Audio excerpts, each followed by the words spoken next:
Hello, everybody. We're going to get started. This is the Protecting Student Expression panel. Thank you so much for joining us. Over the past couple days throughout this Congress, we've heard quite a few stories about student protest and the importance of student expression. And we are very lucky today to have with us 4 student representatives from various student movements across the world. From Norway, Egypt, Venezuela, and Thailand. And so I am delighted to introduce the Protecting Student Expression panel. Please give a round of applause for them.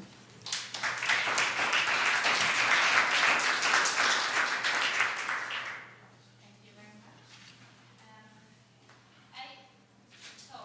My name is Inga Riseth, and I'm going to be the moderator of this panel. Together with me here I have Hussam Fahmy from the Tanta University in Egypt, who is the former coordinator of the Egyptian Students' Union and president of Tanta University's Union in 2014 and 2015. And I also have with me Fabio,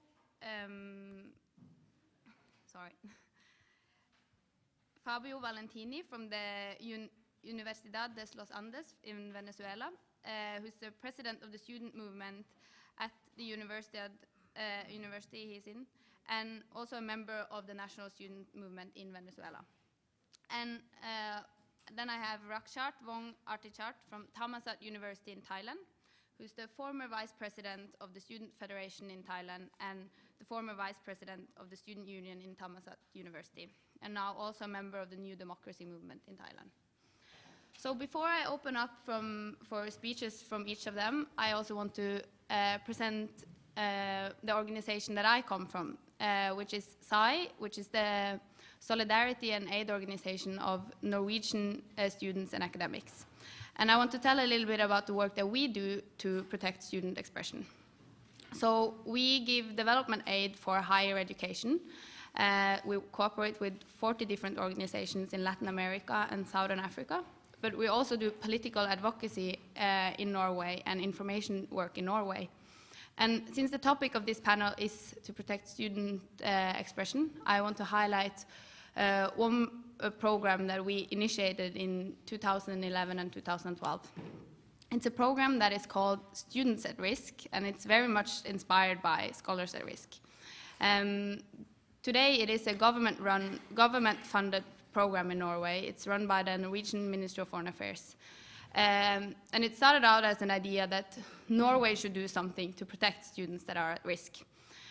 So the program allows students from all over the world that have been threatened because of their activism, have been expelled from university or persecuted or arrested, to come to Norway and finish their studies. They get enrolled in a Norwegian university and finish their studies. And then the idea is that they should go back home to their home country and continue their struggle. And the program became a reality in 2015, so the first students are in Norway now. We have 11 students in Norway in this program. And the idea of the program is not only to take the students out of their context to protect them, but it's also to help them, or to contribute to their empowerment. And that the idea is that when you have an international network and an academic degree, you stand much stronger in your struggle when you return back home. And since it's a government-run program, I also think it is a strong signal from the Norwegian authorities to other states that we don't tolerate attacks on students. But I think also, the program, in my opinion, I'm very proud of this program, but I think it's not the only solution. We cannot only take students out of their context. We also have to do something to protect them in their own context. And that's why I think the Protecting Student Expression project that Scholars at Risk now is initiating is very good.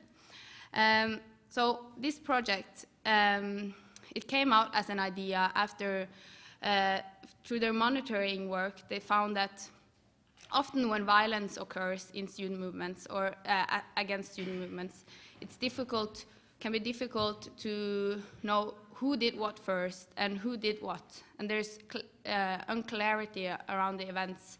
If there's a student protest and the police comes and use rubber bullets or water cannons or tear gas, it can be difficult to map out what were the events and who did what and in which order. So, and then it also becomes difficult to protect the students, because if you don't know who did what, it's difficult to take an active stance and say to protect students. So because the academic freedom and the right to students to express themselves, to demonstrate, to the right freedom of assembly, it also comes with a certain responsibility that you have to protect the human rights of others and that you should denounce violence. So the idea now is that the Protecting Student Expression project will involve a compact that student movements can endorse to say that they refrain from violence, and that they also call upon higher education, the leadership of higher education institutions to protect them, and also the society and the state to protect them. And on Tuesday, we all participated in a workshop where we discussed these issues, and we discussed the compact, and several students have also answered surveys on attacks against student movements and how they respond to it, and so on. And we've discussed the compact, and the idea is that the compact, we will work further with it, and that it will be launched, and there will be a campaign on protecting students. So that's a little bit of the background of this panel. And I know I want to give the word to Hussam, who's going to tell a little bit about his experiences from the student movement in Egypt. Thank you, Inga. My name is Hussam Fahmi, and I'm from Egypt. I will talk about two stories happened in Egypt. Let's begin with something called Student Country Front. We formed that front in 2013. And I want to talk a little bit about the contest in Egypt. We have a very complicated contest, so I will talk about it in a brief way. And 25 Jan 2011, we had a really good evolution. It was a very happy time. We forced Hosni Mubarak to step down from the role. He was ruling Egypt for 30 successive years. And then, after 1 year, we had a presidential election and Mohammed Morsi from Muslim Brotherhood won that election, because Muslim Brotherhood was the only group that was organized in that time in Egypt. And then Mohammed Morsi wasn't anything different from Mubarak. He was a failure. Besides this, electricity were cut off for about half of the day in that time in Egypt. And after 1 year of Mohammed Morsi rule, there was hundreds of thousands of Egyptians against him in the streets, demanding that demanding him to step down and to make an early presidential election. And that was not a thing that happened at that time. The leader of the army, General Fattah al-Sisi, threw him away, and after 6 months, and a temporary president who wasn't really ruled Egypt, but the general who was really the ruler of Egypt at that time, after 6 months, he made another presidential election, and he won it by 98% of the votes. No one get 98% of everything in this world, but he got it. And then in 2013, there was a really brutal acts in Egypt. There was thousands of killing, and then inside universities with relatively safe than streets in Egypt at that time. There was 900 students who were arrested, 400 students were expelled, and 16 students were killed inside universities. After 25 Jan revolution, we had a decision from the administrative court in Egypt that doesn't allow any police forces or armed forces to be inside universities in Egypt, but they entered and they killed students inside. They arrested students inside universities. And then we have formed that front, Students' Country Front. It's something like we have our own country. These let us live in peace. We made a petition. It was titled as a Life and Freedom for Students. We collect about 7,000 signatures in the first day.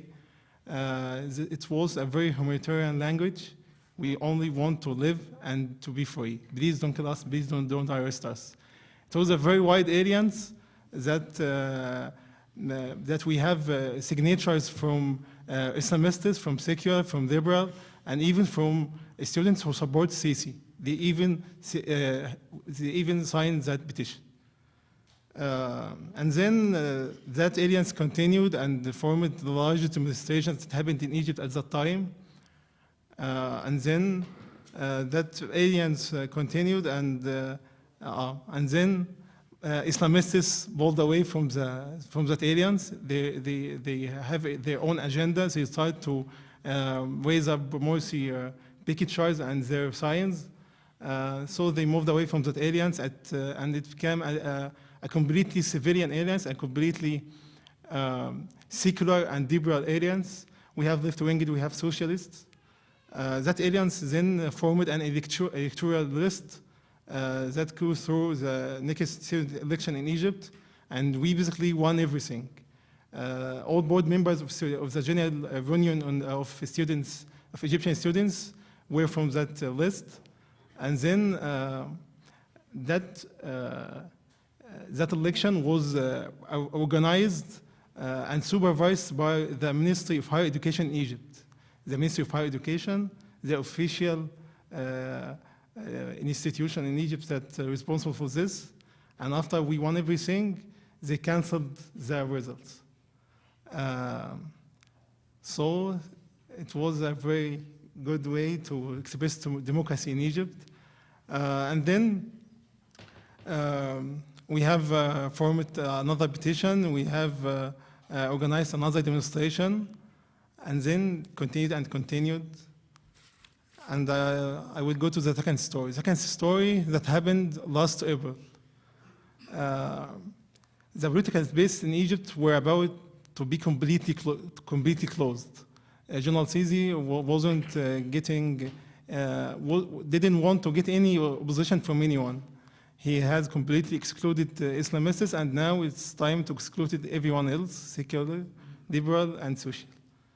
And there was a visit from the King of Saudi Arabia to Egypt, a 5 days visit, and there was an agreement between them, economic agreements. It was by about 25 billion of American dollars. And there was a new demarcation of the maritime borders between Egypt and Saudi Arabia. So he led 2 islands from the Egyptian soil to the Saudi Arabian king. He just found there was belonged to him. And it was very obvious that he was sell his own land for money. So it was our chance again to protest against a general who marketing himself as a national leader. He was feeding on national chauvinism. And then we arranged another demonstration against him. We have a new alliance. It's called The Students Will Not Sell. It was completely a secular group.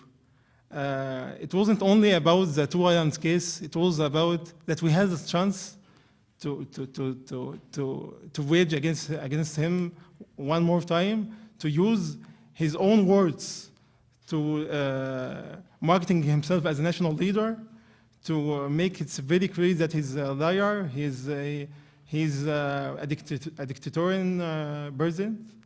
And then we have formed 19 demonstrations in just 1 week, from April 14 to April 25 in 10 Egyptian universities. We have 2.5 million Egyptian students in that university. It was a very, very large demonstration. We have another hope that the political space in Egypt will be open. We have some persecution, but nothing compared with 2013. About 14 students were arrested, about 20 students were expelled, and 2 demonstrations were coercively ended by police forces inside the university campus. It was a very good numbers compared with 2013. And then there was the week of suffering. The week of suffering extended from April 23 and to April 30. He just collected anyone. He just arrested everybody. He just arrested everybody on streets, everybody in cafes, on homes, everybody with a backpack on his back, everybody who looked like a student. He arrested everybody.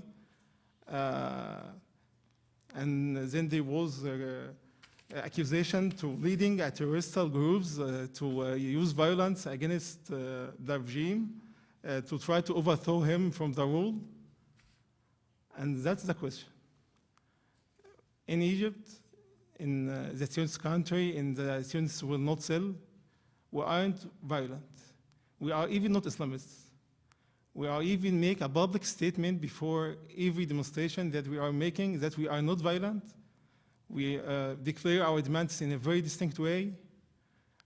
And then we are faced by acts of violence by the state. And then we got arrested and accused by using violence against the state. And then we have sentenced to this to students, sentenced to stay for about 25 years in jail for students.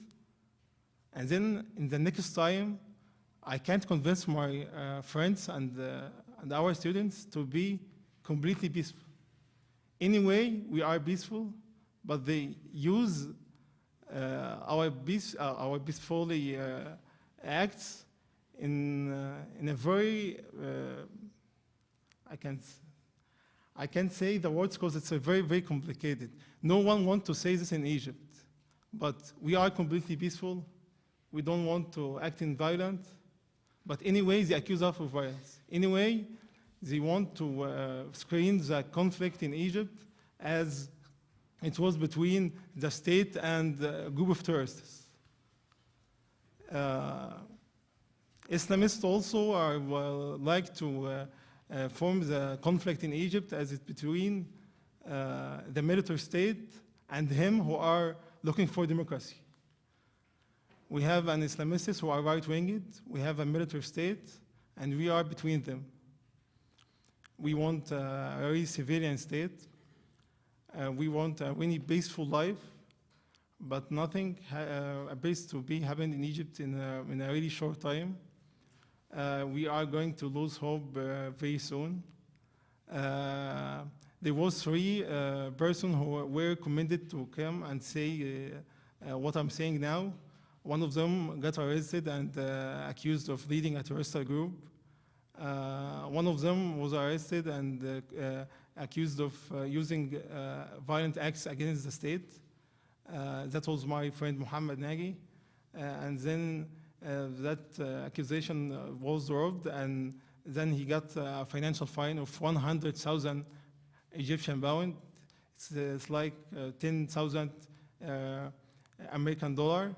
We just collect in last week 4.5 million Egyptian pounds. It's like 400,000 and 400.5 American, 400.5 American dollars to just let our friends go out of jail, and the only thing they will do, they will sitting on a cafe.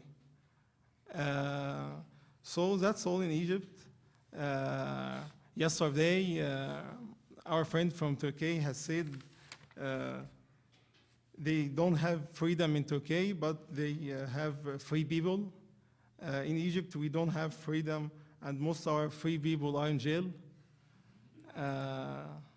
So don't be depressed, stay positive. Maybe someday a miracle happen in Egypt. Thank you.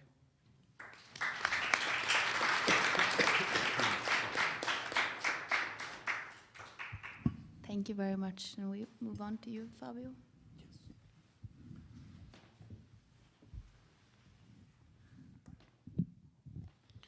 Hi, good morning.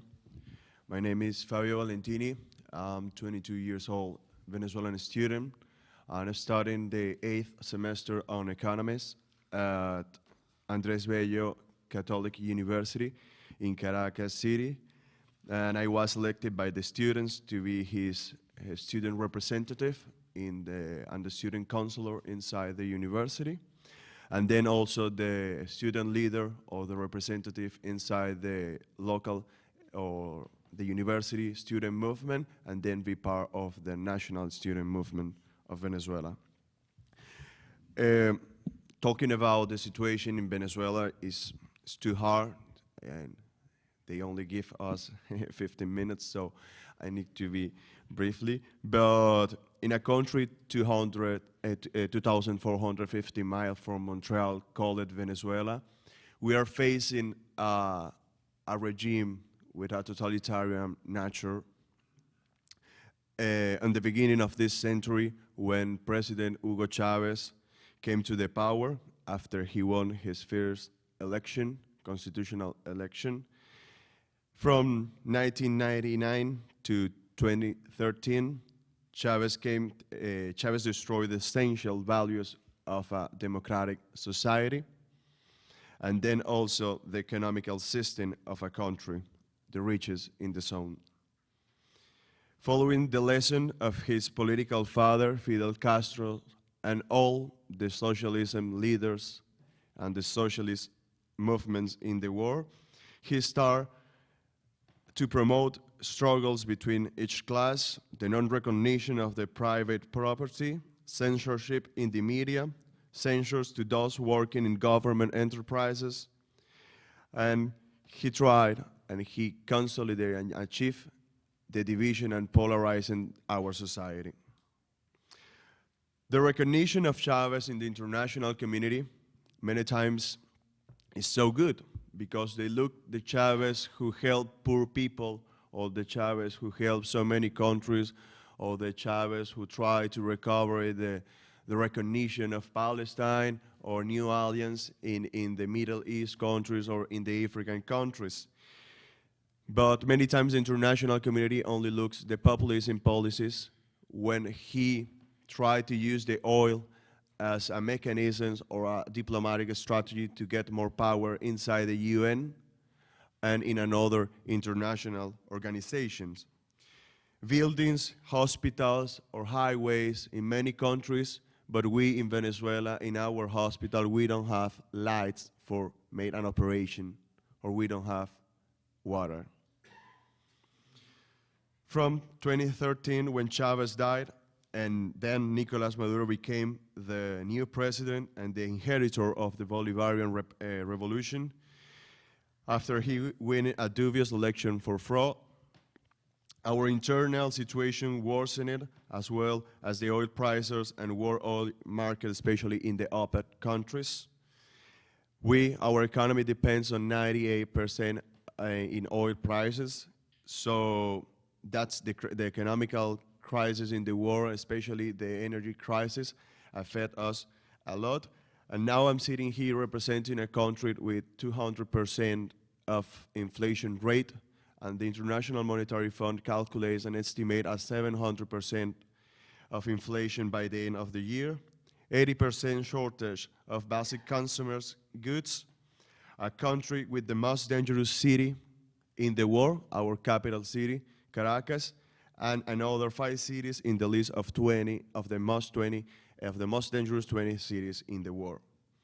Then a 98% of impunity and more than 250,000 people killed by insecurity, where it's important to note that 30 out of those of 100 killed were young. So where is the student movement in Venezuela?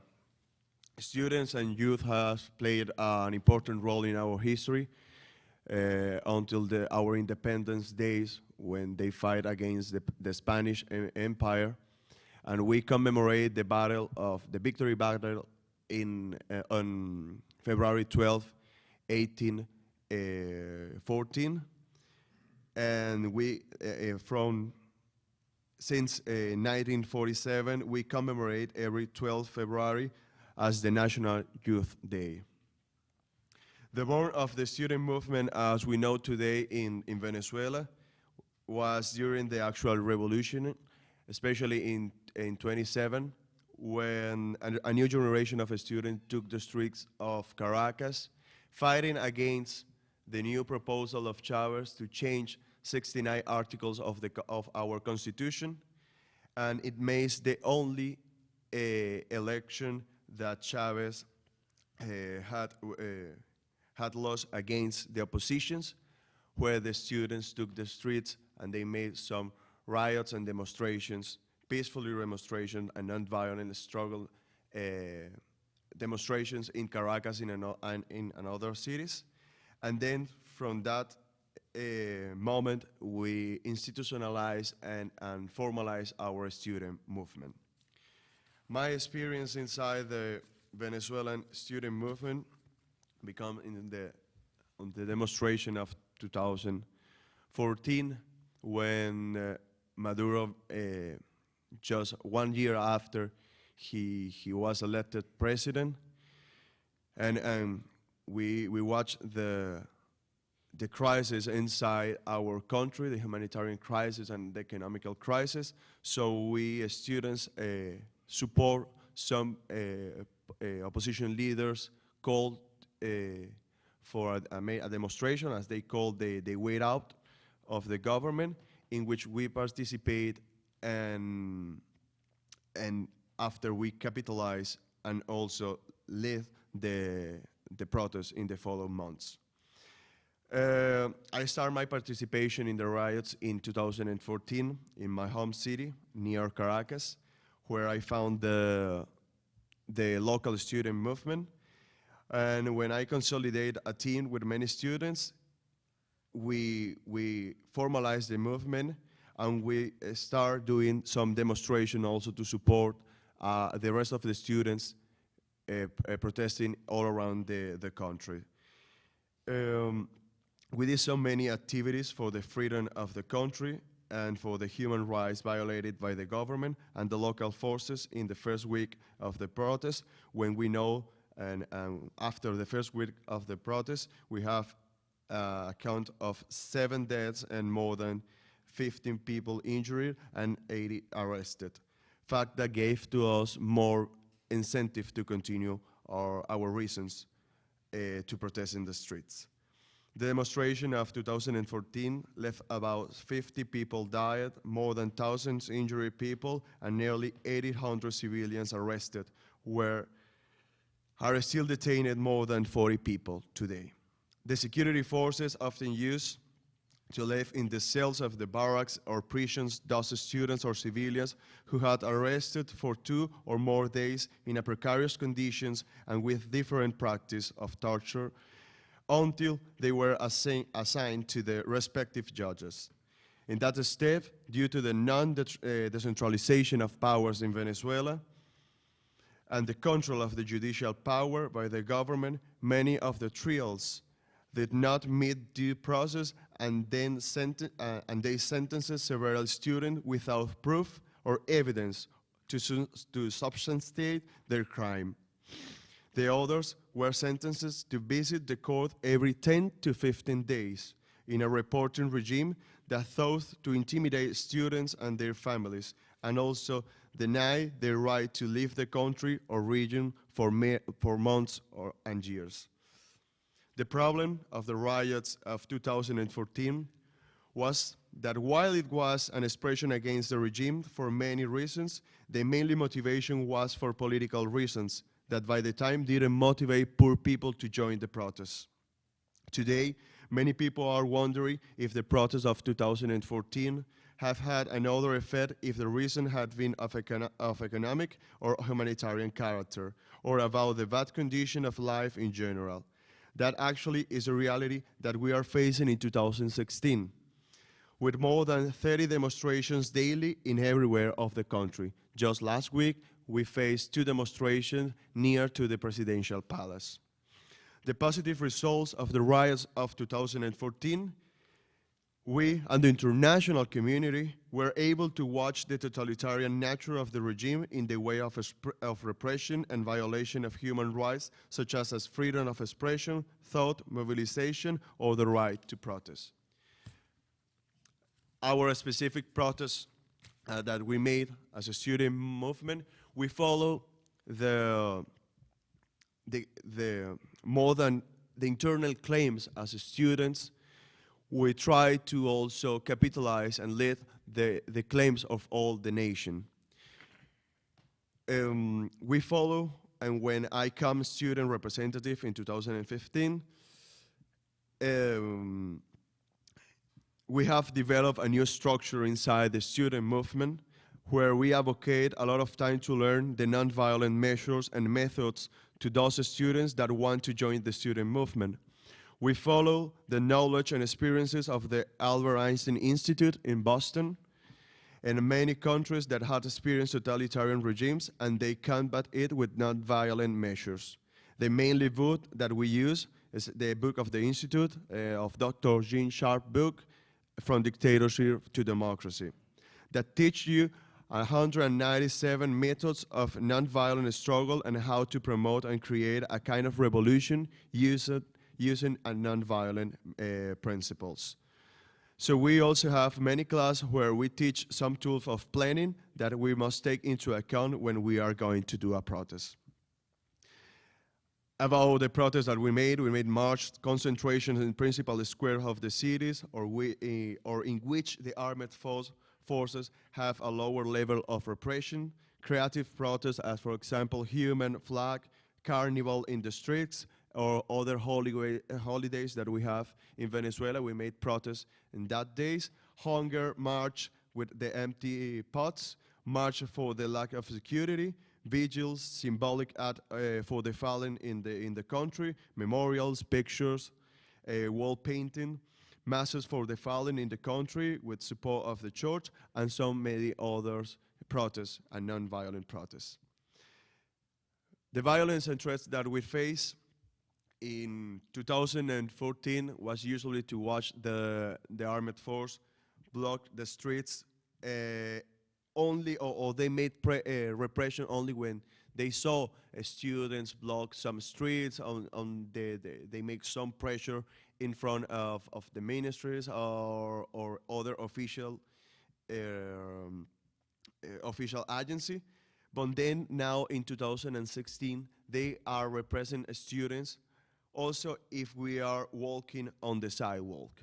Last week, 2 weeks ago, me and another group of students, we brought one police picket because we just telling the police that in our right as citizens, we can walk on the sidewalk to arrive to the mainly march that day in a famous street in Caracas, and they say to us, you cannot arrive there. So I look the other students and we say we must arrive there. So we start pushing the police. One of the police hit me with his helmet, and another one tried to shoot people and to throw tear gas, green gas, and pepper gas to the students. And then when we pass that picket and when we arrive to the mailing concentration, the people around us look at us and say, you are more than the future. You are the present who wants to construct the future and who wants to give us give us a society, a consolidated country and a democratic country. And I just want to remind you as a final message that I have to you that we are not alone.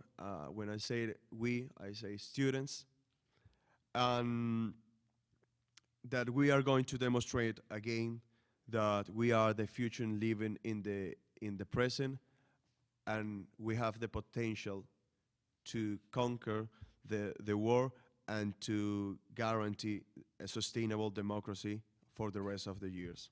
Thank you so much.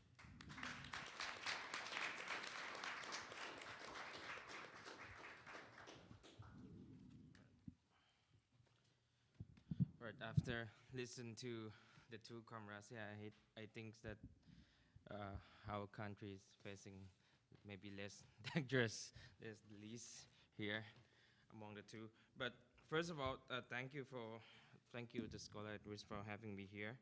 I very appreciate it, and I hope that a Thai case will be considered into your project in the near future. As you already know, Thailand is under control by the military junta for 2 years now. There's a variety of wrongful prosecutions involve thousands of people, politicians, academics, students, journalists, and civilians that who are against the military regimes. But I'm gonna focusing on the youth movement, especially my movement, New Democracy Movement.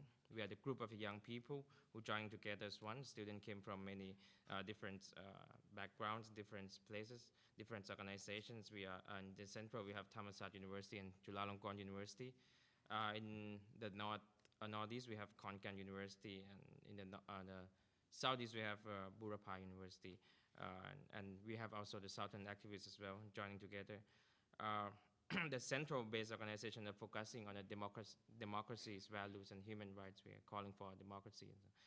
And in the northeast and the southeast group, they are focusing on the people participation and the land rights, justice. In the southern groups, they're focusing on the peacefulness and people participation and self-determination. So we have 5 core values in my organizations, NDM. We have democracies, which we're calling the junta government to step out, and we want democratic elections and the military reform as well. The second value is the human rights that we calling to abolish the Article 44, which give the full power to the military and the wrongful prosecution. The third value is justice, check and balance, and we are also calling to the less majesty law to be reformed or cancelled. The fourth value is participations, which are the land rights and the constitution, the referendum that we're going to have. And the fifth one is peaceful, that we're going to use the peaceful means to end this struggle. The New Democracy Movement was formed after the activities on 22nd May 2015. In Konkan and in Bangkok, we have a 1-year anniversary of activities of the coup d'etat anniversary. At that time, a year ago, 37 young activists were arrested. They were freed, but 9 of them were summoned by the junta after. In Konkan, 7 students were arrested, so 7 plus 9, 16 students altogether. They were summoned by the junta, and 2 were turned themselves in, but others, the 14 students, they announced that they were not going to give any legitimacy to the junta and challenge the authorities to come and get them. So they were arrested altogether in 26 June, 14 students at once. They were taken into court on that night, in the midnight, during even the court, so not open at all, but they still can open it just to take us into trial.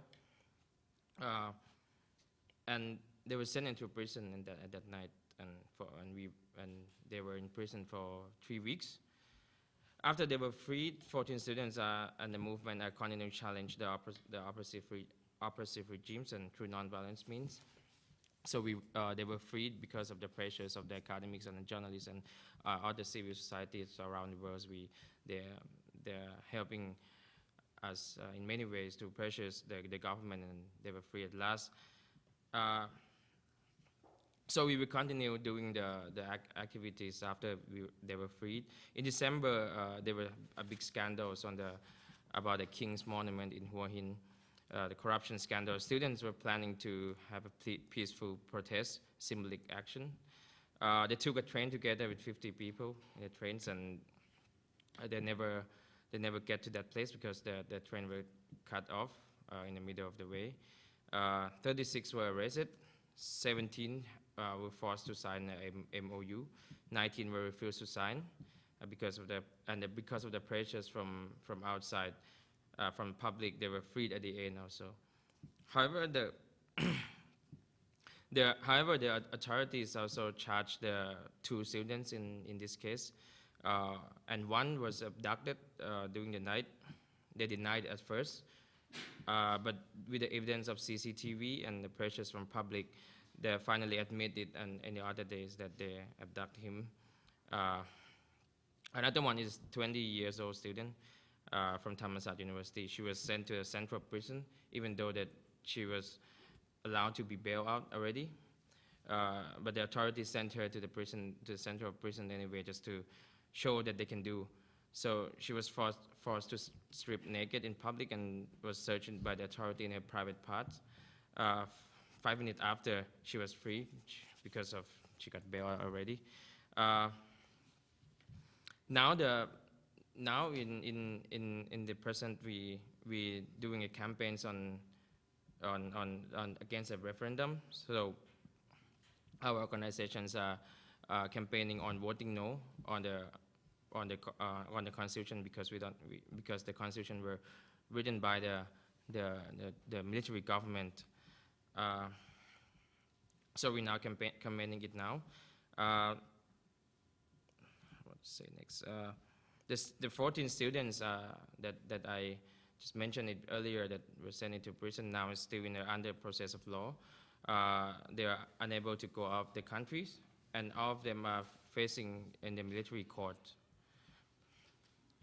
Now the authorities changed the strategies. I mean, now they not just follow our movement. I mean, in the past, like a year ago, they follow our activities every time. They follow us in the university, in the classroom also. But now they have many strategies. They change their strategies. Instead of directed action, directed charge on the street, they are now tapping phones. They are sniffing on emails. They are phishing Facebook and hacking to the devices. So back to the agendas of these sessions, the protecting student expressions. Even though the academics and students and the academics and the students have some kind of privilege in entire society, they have more voices than others, and we are protected in certain level. But support from outside help a lot for us, as I already mentioned. Pressure from outside made the government look bad. At least statement is very helpful. That keep our spirit up, and that make us feel that we are not fighting alone.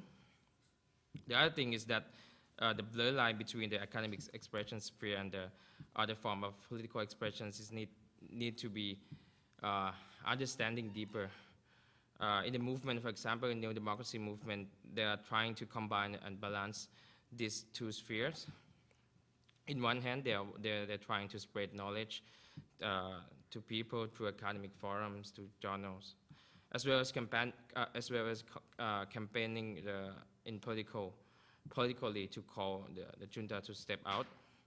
So these 2 spheres need more explorations and emphasis to get the better understanding how can you distinguish between the academic expressions and partisan expressions. So I think there's 2 key points that I want to mention now. Thank you very much for.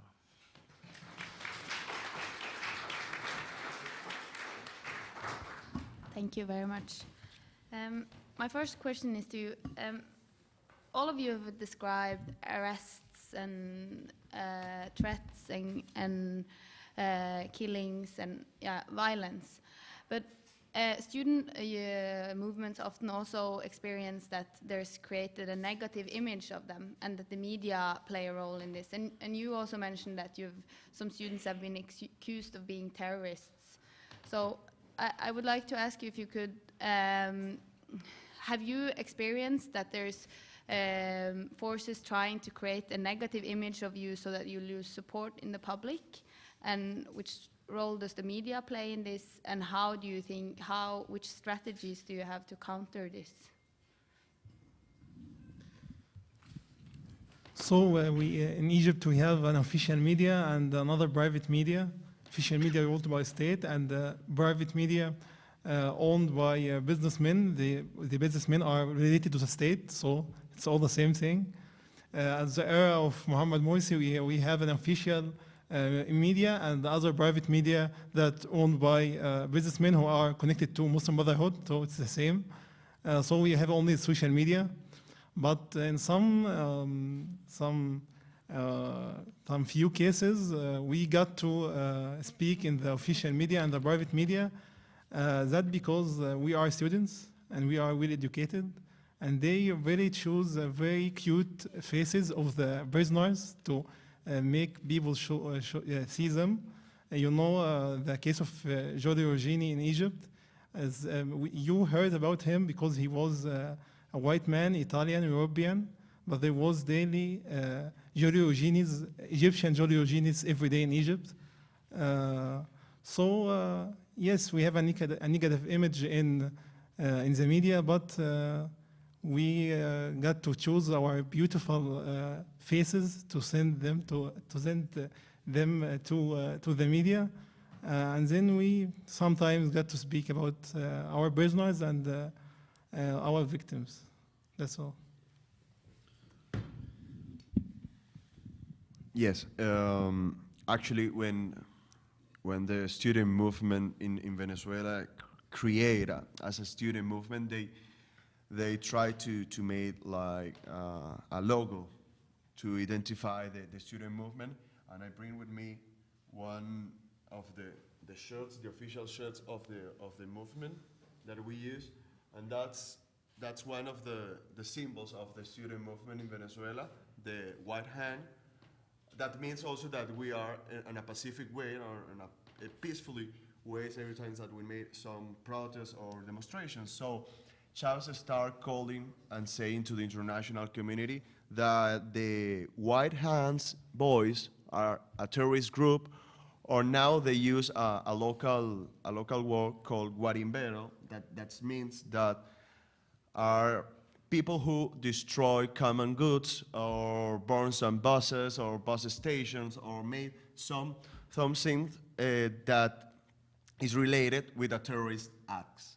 And also they try to evocate the fight of the student movement as a fight of rich students against the poor people. So once again, they try also and now also Maduro to put the student movement in the sense as the enemies of the people, of the citizens, knowing and understanding the people as those people who support the government. 2 weeks ago, the defense minister of Venezuela said that opposition leaders and the student movement are enemies of the countries. And I'm saying Venezuela as one guy who supports the government. I have the same rights, or I should have the same rights of that student or citizen who sympathize with the government. About the media, we have a censorship from 2005 and 2000, especially in 2008 when they closed the national traditional TV.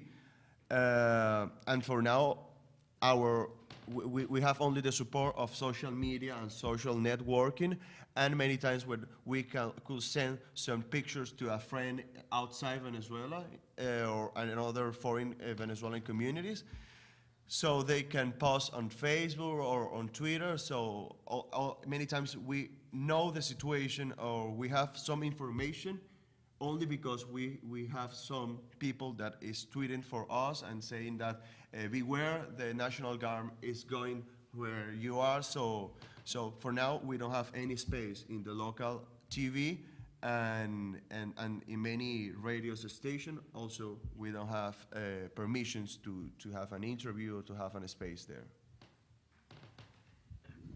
The freedom of the press in Thailand is very limited.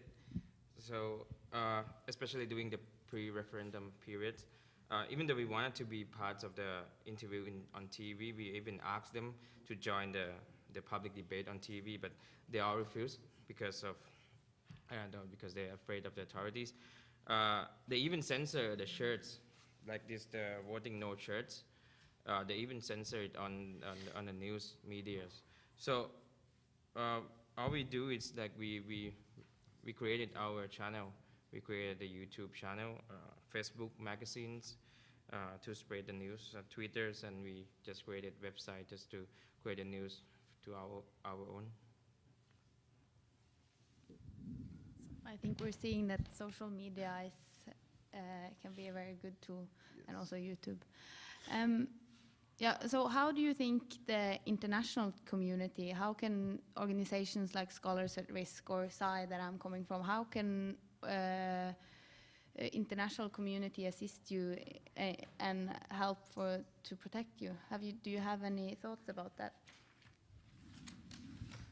First, I want to make a remark about social media.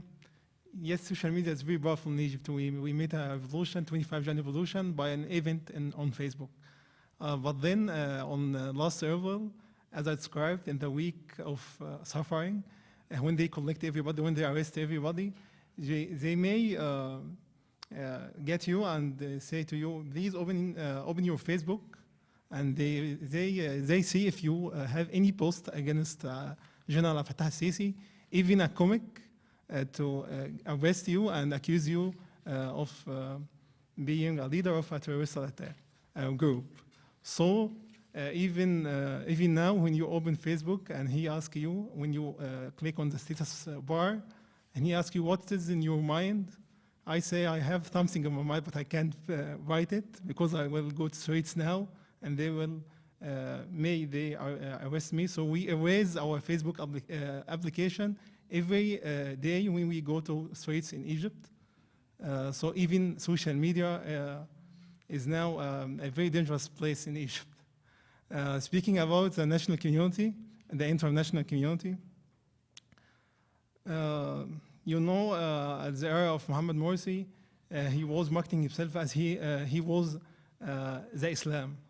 He was saying Islam is a solution, and that basically means he was Islam. And now in the era of Sisi, he say, I'm Egypt.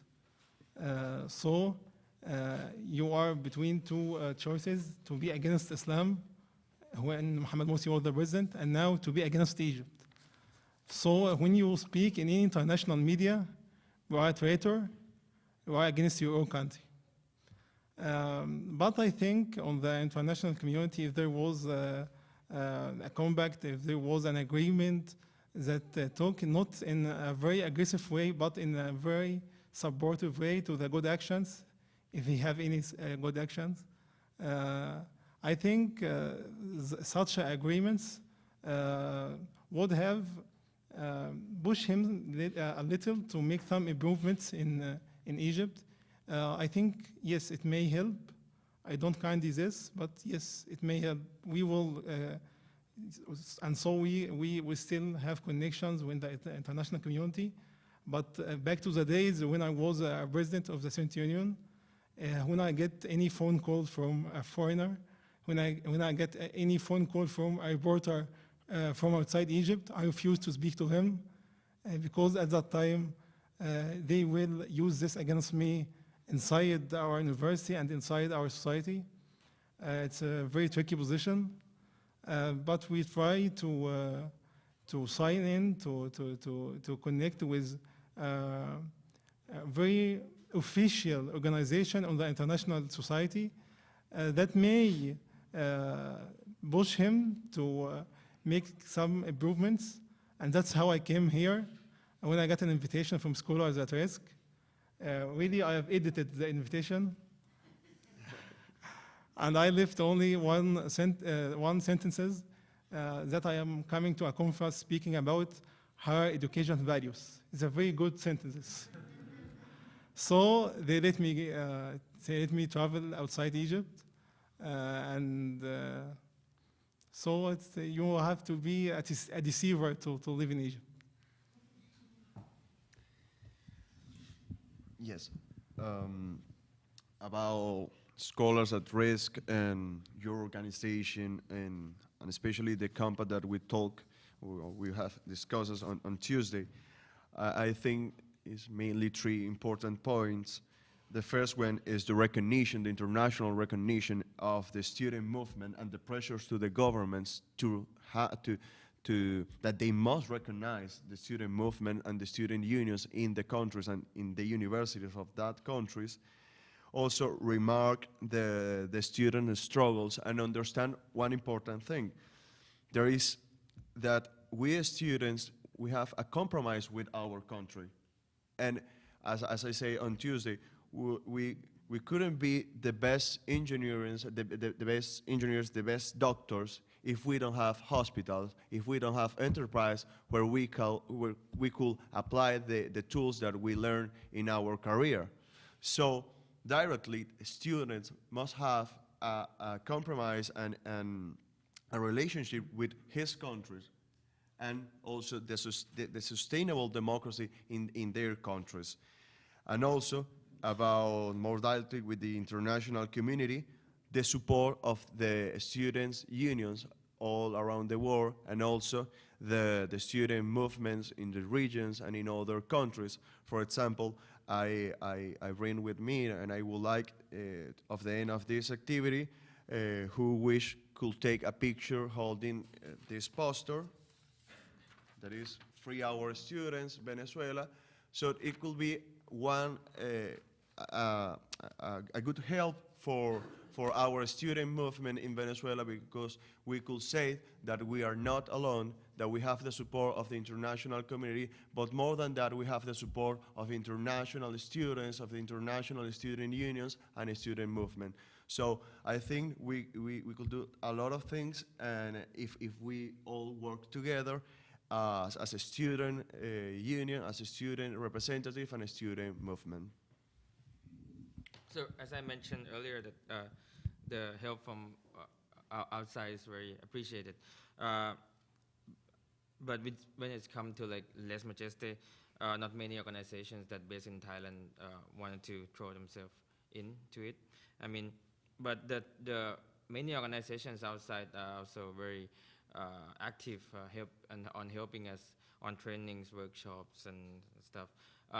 Last 2 weeks, we have a rallies in the Democracy Monument, and just by the UN, the UN members are monitoring us on the street, and they have a UN jackets, blue jackets.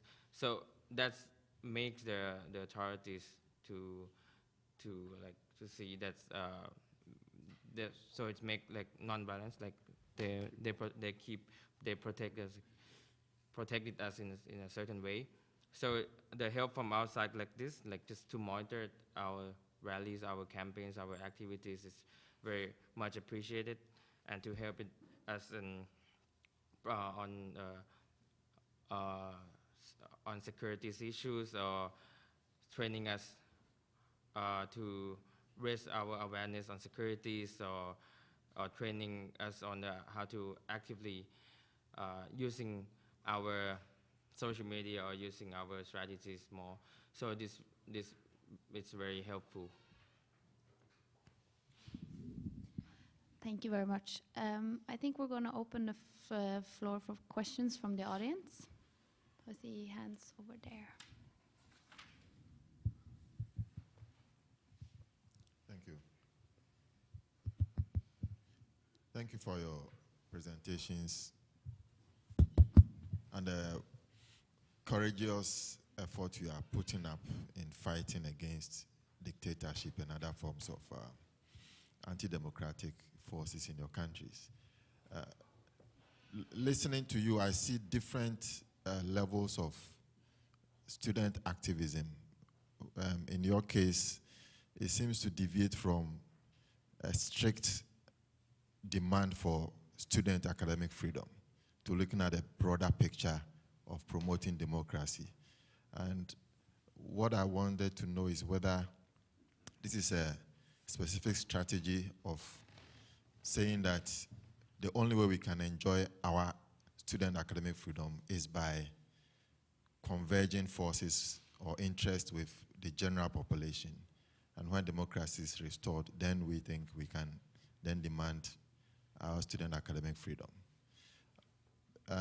Because comparing that with the presentation we just had in the other room, we see that the situation for students in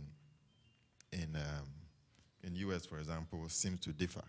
They may have already been enjoying academic freedom on the campus and now demanding that certain freedoms, others should not enjoy their academic freedom on the campus. So I just want to know the strategy you are adopting, whether it is a way of ensuring that ultimately you get to enjoy student academic freedom on the campus, but you can only do that by converging forces with the larger society to demand the restoration of democracy in your country. Who wants to start? I think you made it in a very clear way. Yes, you can't speak about tuition fees in a society when your students are getting arrested and are getting killed. Yes, you need to promote democracy first before you got any academic freedom demands. That's all. Yes. Yes, and also one of the other strategies that we use in Venezuela is to learn how to react to violence when the armed force are facing you or are repressing you in the demonstrations. So we learn as students who wants to join the student movement that we are not promoting violence, that we want to change the way, that we are different from the government and we are different from the armed forces, and then we also try to make understand or make some campaigns, internal campaigns in the university, trying to explain the importance of the country, the importance of the democracy inside the university, because the government in Venezuela try to establish an official policy.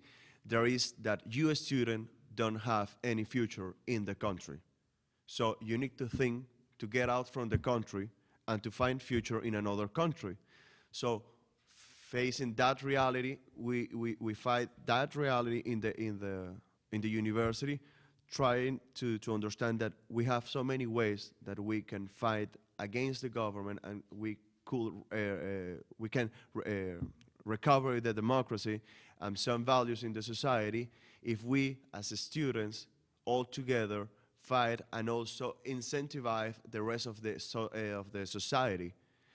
Because many times they just say you are too young, you have a future, and in the country by the moment can guarantee you the future.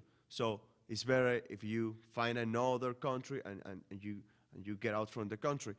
But the mainly idea of the strategy that we use is to send that message to the students and then to the country that is in our hands the recovery of democracy, and we are going to recover the democracy, but no using violence and not using the same tools as the government used to establish a dictatorship inside the country. I think we have a similar strategies to this.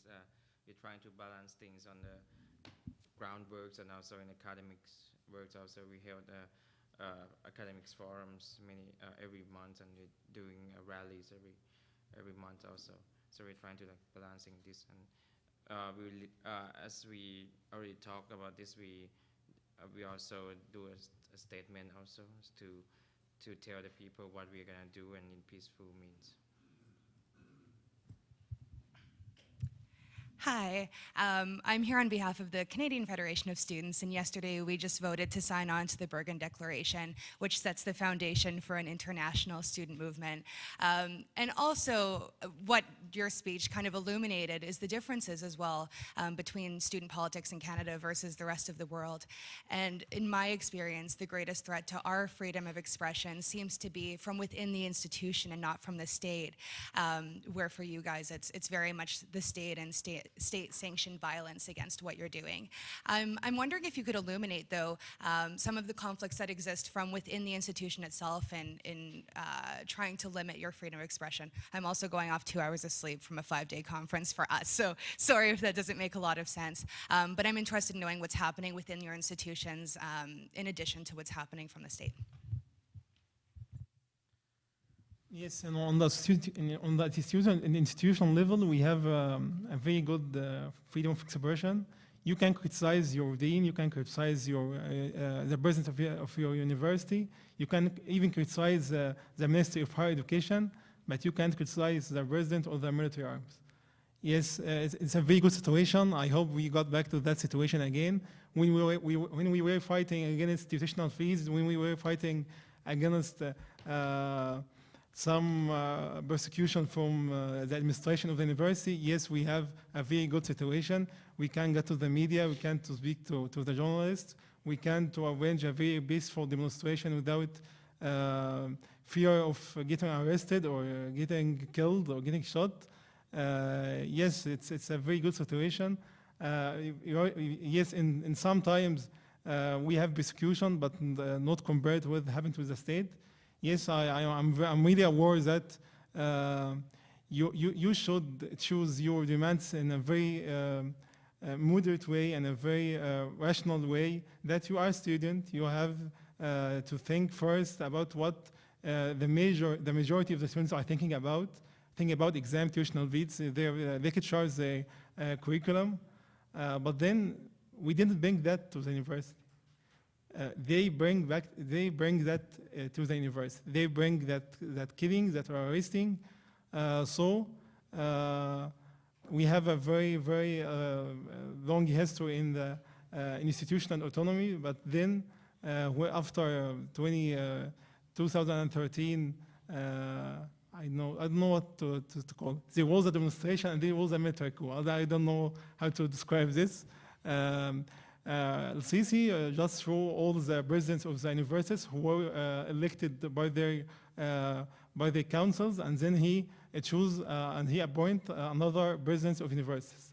And now any member of that administration, he is waiting for a phone call from the national security officers and the armed security officers to tell him what to decide and what not to decide. So it's very complicated. It's the state and the institution are married together. Yes, we are hoping that one day after we promote a democracy, we have a democratic state, that we all came back to our prayers and act like students and have our own demands about the educational system. Yes, it's a complicated situation, and it depends also in the universities. In Venezuela, we have some case where the freedom of expression inside the university, you could find it, but also the government tried to have some official or or supporters of the government university, pro-official university. I mean, the university, for example, the Armed Forces universities and the Bolivarian University. And in that university, students are not allowed to be in opposition or to have some difference with the government or with the authorities inside the university. Then you have another universities that have another realities. For example, the public universities and the private universities. Private universities, many times they have the freedom of expressions more than the public universities. But in some case, also in private universities, the government threats the directors or the principals of the universities, saying, you will not allow the student have a student representative of the student movement because I don't want to have riots or I don't want to have demonstrations. So the government threats the university, and the principal need to stop because it depends also in the government. And if the government wants to take the university, they can do it. In my case, the Catholic University is more difficult because we depend directly to the Catholic Church. So it's like have more problems if they want to take our university. Even that, we receive a lot of threats every year, especially because we have so many centers that they fight directly against the government, and they promote some papers and some works also sending to the international community, saying and telling about the reality and the true history of the country. And in the other side, in the public university, we have the problems also with the political parties inside the universities, especially the official party, the Socialist, United Socialist Party, that they try to make a parallel or a not legal students structures, and they motivate elections inside the universities. It's like a political party called for elections inside the university. That couldn't be, because, as I understand, university is universality of thoughts. I mean, inside the university, we must have different students from different ideologies, from different creeds, I don't know, from different cultures. So the government many times obligate his party to get inside, and when they get inside the university, they also use violence against the student. So they promote also fightings inside the university and inside the students' groups in the university. I mean, the pro-government group and the opposition government's group. So that they are facing a huge challenge to maintain the freedom of expression inside the university. And we also, as students, we work together with our authorities, in the majority of the case, to maintain it. I think similar to this case, I mean, but I would say that only in Thailand, I think I would say that only Thammasat University is my university that allow the student to express their political ideas in very certain contexts. Otherwise, we need to ask permissions to the military first, and other university, and many times we were rejected. We were banned on many academic forums inside the university. The military allowed to get inside in the university and take us during their conference or during the academics forums. Because I think because of that, many board members also are members of the National Council in Thailand. And so we were fighting. We were also fighting this. I mean, we are trying to push this. Also, we are trying to expand we are trying to conduct forums or academics forums in many places, but mostly they're rejected, but we also keep pushing. I want to thank our panelists for speaking and joining us with us today. Unfortunately, we're running a little bit behind this morning, so we're going to break for lunch right now and encourage you to continue your conversation with the panelists and the rest of the participants.